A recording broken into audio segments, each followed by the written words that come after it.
ସମସ୍ତଙ୍କୁ ନମସ୍କାର। ଆଜି ଜାଣିବା କର୍ଣ୍ଣ ଜନ୍ମ କଥା ଓ ଦାନୀ କର୍ଣ୍ଣ ଉପାଖ୍ୟାନ। କର୍ଣ୍ଣ ଥିଲେ ଜଣେ ମହାନ ଯୋଦ୍ଧା।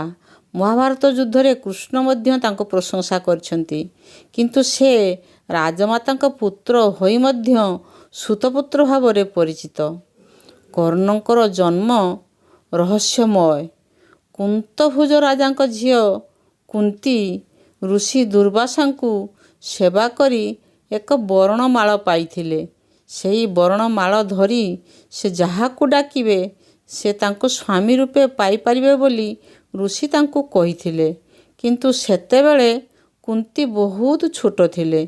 କୌତୂହଳବଶତଃ ସକାଳ ସୂର୍ଯ୍ୟଙ୍କୁ ଦେଖି କୁନ୍ତୀ ମନେ ମନେ ବରି ନେଲେ। ସଙ୍ଗେ ସଙ୍ଗେ ସୂର୍ଯ୍ୟ ଉପସ୍ଥିତ ହେଲେ। ସୂର୍ଯ୍ୟ ଓ କୁନ୍ତୀଙ୍କ ଔରସରୁ ଏକ ସନ୍ତାନ ଜନ୍ମ ହେଲା। କିନ୍ତୁ କୁନ୍ତୀ ସାମାଜିକ ଲଜ୍ଜା ପାଇଁ ତାକୁ କାନ ବାଟେ ଜନ୍ମ ଦେଲେ।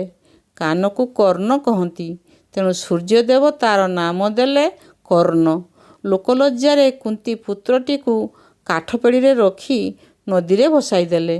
ତାକୁ ଏକ ସାରଥୀର ସ୍ତ୍ରୀ ରାଧା ପାଇ ପାଳନ କଲା। ତେଣୁ ସେ ରାଧାପୁତ୍ର ବା ସୁତପୁତ୍ର ଭାବେ ପରିଚିତ ହେଲେ। ସୂର୍ଯ୍ୟଙ୍କ ପୁତ୍ର ହୋଇଥିବାରୁ ସେ ଅତ୍ୟନ୍ତ ତେଜିଆନ ବଳଶାଳୀ ଥିଲେ। ସେ ଥିଲେ ଶ୍ରେଷ୍ଠ ଦାନୀ।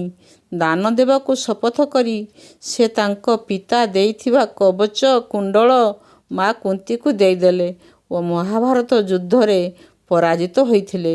କବଚ କୁଣ୍ଡଳ ଥିଲେ ତାଙ୍କୁ କେହି ମାରିପାରି ନଥାନ୍ତା। ତାଙ୍କର ଦାନ ବିଷୟରେ ଆଉ ଏକ କାହାଣୀ ଅଛି। ତାହା ଆଜି ଜାଣିବା। ଅନେକ ଲୋକ ଏହାକୁ ଜାଣିନାହାନ୍ତି।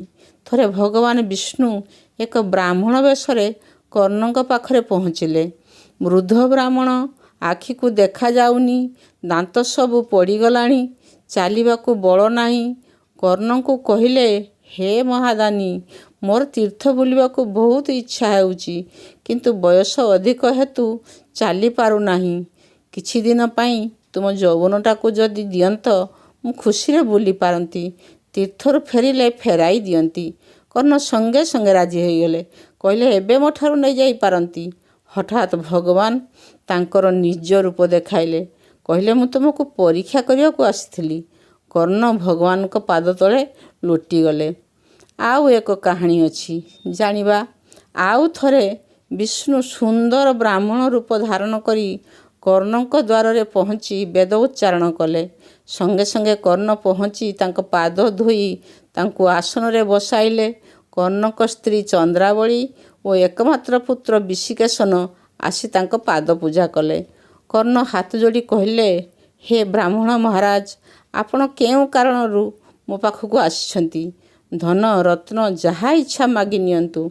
ବ୍ରାହ୍ମଣ କହିଲେ, ମୁଁ ଭିକ୍ଷାସୀ ବ୍ରାହ୍ମଣଟିଏ। ମୋର ଧନ ଦରକାର ନାହିଁ। ପେଟ ଭରି ଭୋଜନ ମିଳିଗଲେ ମୁଁ ବହୁତ ଖୁସି। କର୍ଣ୍ଣ ଆନନ୍ଦରେ ଆତ୍ମହରା ହୋଇ କହିଲେ, ଆପଣ ଆଦେଶ ଦେଲେ ନିମିଷକ ମଧ୍ୟରେ ସବୁ ପ୍ରସ୍ତୁତ ହେବ।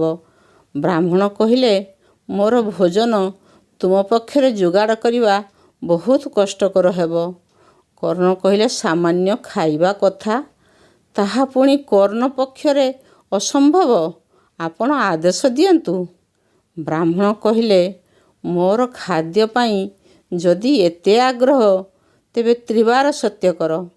10 ଦିଗପାଳଙ୍କୁ ସାକ୍ଷୀ ରଖି କର୍ଣ୍ଣ ତ୍ରିବାର ସତ୍ୟ କଲେ। କହିଲେ, ବ୍ରାହ୍ମଣ ଯାହା ଭୋଜନ ଇଚ୍ଛା କରିବେ ତାହା ଦେବି।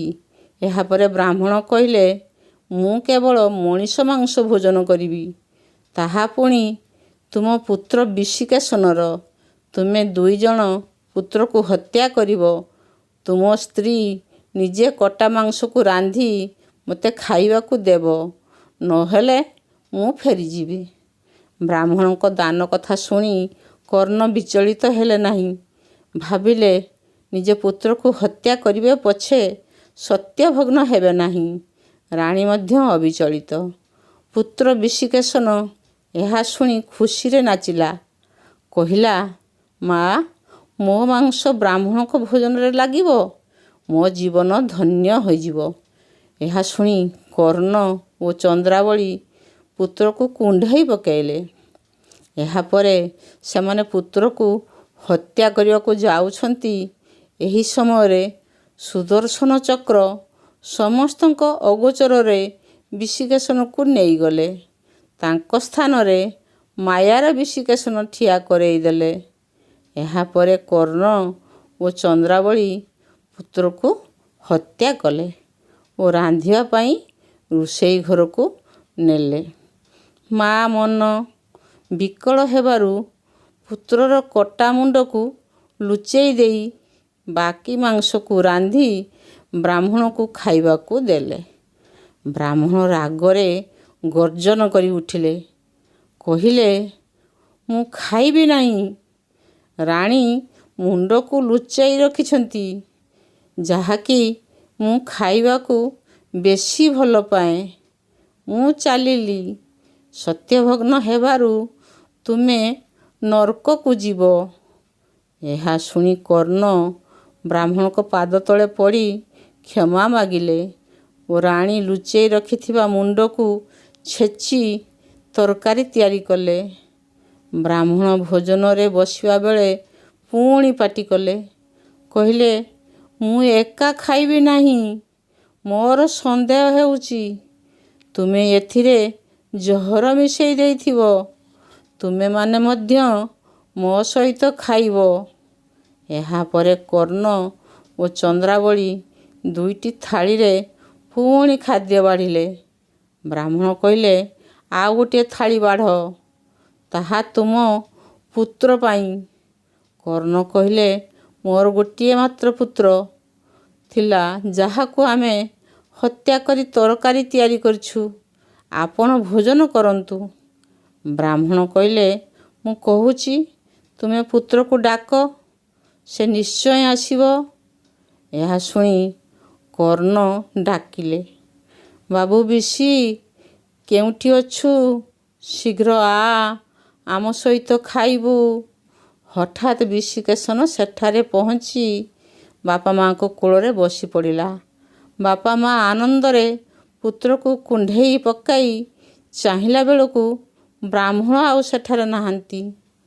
ଶୂନ୍ୟବାଣୀ ହେଲା, କର୍ଣ୍ଣ, ତୁମର ସତ୍ୟନିଷ୍ଠା ଓ ଦାନ ପାଇଁ ତୁମେ ଧରାପୃଷ୍ଠରେ ଅମର ହୋଇ ରହିବ। ସମସ୍ତେ ଠାକୁରଙ୍କୁ ପ୍ରଣିପାତ କଲେ। ଯୁଗ ପରେ ଯୁଗ ବିତିଗଲାଣି, କିନ୍ତୁ କର୍ଣ୍ଣଙ୍କ ଦାନ ଅତୁଳନୀୟ। ତାଙ୍କର ମହାନତା, ଭକ୍ତି, ନିଷ୍ଠା ଏବେ ବି ସମସ୍ତେ ଗାଉଛନ୍ତି। ଲେଖାଟି ଭଲ ଲାଗୁଥିଲେ ପରିବାର ସହିତ ସମସ୍ତେ ପଢ଼ିବେ ଓ ଚ୍ୟାନେଲକୁ ସବସ୍କ୍ରାଇବ୍ କରିବାକୁ ଭୁଲିବେ ନାହିଁ। ଧନ୍ୟବାଦ।